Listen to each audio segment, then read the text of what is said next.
Flash në Top Albania Radio. Informacionet kryesore të ditës. Përshëndetje, këto janë lajmet e orës 16. Përshëndetje. Forcat amerikane kapën një anije me flamur iranian në gjirin e Omanit pasi e qelluan fillimisht, duke qenë se po përpiqej të shmangte bllokadën detare amerikane. Kjo u deklarua nga presidenti Donald Trump dhe Pentagoni, çka nxiti Iranin të kërcënojë me hakmarrje.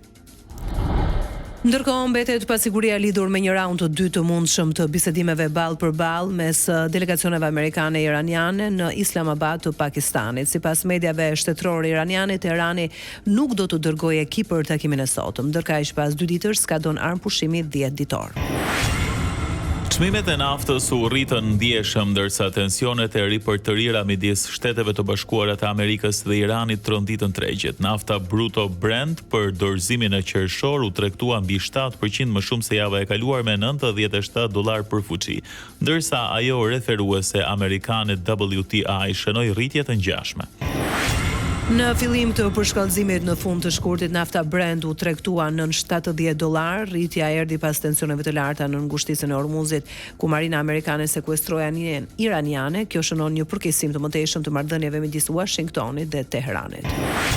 Qeveria e Kosovës e shpalli organizat terroriste Gardën Revolucionare të Iranit, ashtu si vendet aleate që kanë të njëjtin qëndrim. Kryeministri Albin Kurti tha se garda iraniane përdor terrorizëm dhe dhunë si instrument të politikës së jashtme. Lajmet në internet në adresën www.topalbaniaradio.com. Çështja e pronave nuk është specifik për pakicën greke, problemi është pjesë e një çështjeje më të gjerë të pronësisë në vend që lidhet me trashëgiminë historike të periudhës së komunizmit dhe tranzicionit. Kështu deklaroi kryeministri Edi Rama në një intervistë për gazetën greke Kathimerini. Po bëjmë procesin e rregullimit dhe konsolidimit të kadastrës në të gjithë vendin. Titujt e pronësisë po ju jepen qytetarëve pa dallime etnie, tha Rama. Sali Berisha sot u paraqit në SPAK si pjesë e detyrimit të paraqitjes para prokurorëve lidhur me dosjen e privatizimit të klubit sportiv Partizani. Pasi doli, kryetari demokrat lëshoi akuzat dhe foli për protesta, ndërkaq komentoi gjyqin në GKK për çështjen Partizani, ku si dëshmitar është thirrur kryeministri Edi Rama. Do jetë përballja e shekullit. Aty do u tregoj shqiptarëve unë të gjithë korrupsionin e Edi Ramës.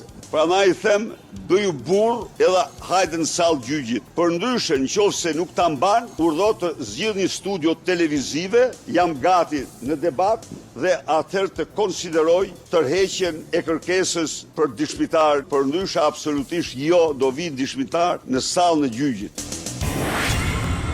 Kreu i grupit parlamentar socialist Auland Balla komentoi akuzat e Elisas Piropalit ndaj socialistëve, duke lënë të kuptohet se nuk do të ketë ndëshkim ndaj saj. Balla paralajmëroi proces vlerësimi për deputetët në fund të sesionit në kuadër të riorganizimit të partisë. To pastaj në korridore, në rrjetet sociale nuk i ndjekun. Ne kemi një rregull që në çdo fund sesioni bëjmë një analizë të performancës së punës së çdo deputeti. Unë kam 21 vjet të grup parlamentar, atëherë bëhet një vlerësim i performancës së cilit, ku padyshim pastaj kërkohet përmirësimi i punës apo çështje të tjera. Janë rregulla të cilat ekzistojnë në çdo grup parlamentar në çdo parlament evropian. Vion aktive vatra e zjarrit në landfillin e Bushatit, por sipas autoriteteve është izoluar dhe nuk paraqet rrezik për përhapje në zonat përreth. Autoritetet punojnë për të minimizuar dëmin mjedisor dhe për të parandaluar përhapjen e flakëve. Zjarri ka përfshirë kryesisht mbetje urbane. Lajmi nga rajoni.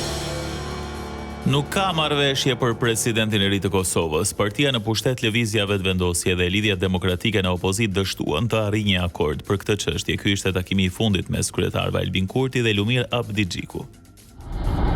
Duke folur për mediat pas takimit, lideri Lëvizjes Vetëvendosje Kurti tha se Abdigjiku nuk i pranoi ofertat e tij për një marrëveshje. Kryeministri tregoi se tashmë i ka shkruar Bedri Hamzës, kreut të Partisë Demokratike të Kosovës, për një takim të mundshëm.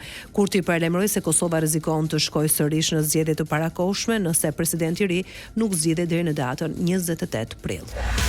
Lajme nga bota.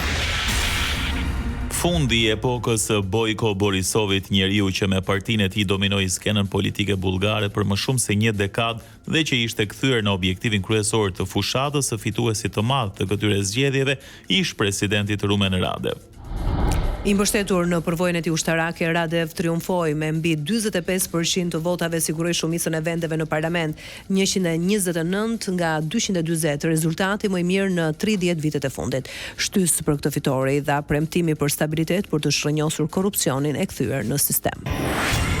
Një tërmet me magnitud 7.4 Richter goditi Japoninë verilindore në rajonin Tohoku. Epiqendra ishte në det të hapur pranë brigjeve të prefekturës Sanriku në thellësinë 10 kilometra. U lëshua një paralajmërim për tsunami për prefekturat Iwate dhe Hokkaido.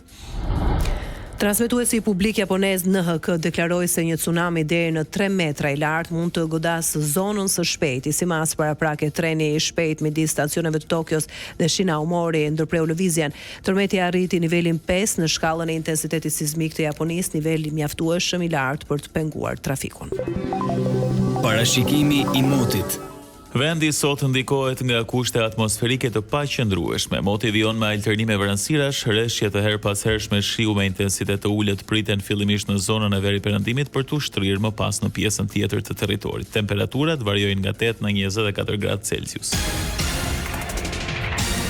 Ndoqet një përmbledhje të zhvillimeve kryesore të ditës. Edicioni informativ i radhës është në orën 17. Unë jam Erselda Doko. Unë jam Edi Hallaçi. Kjo është Top Albania Radio.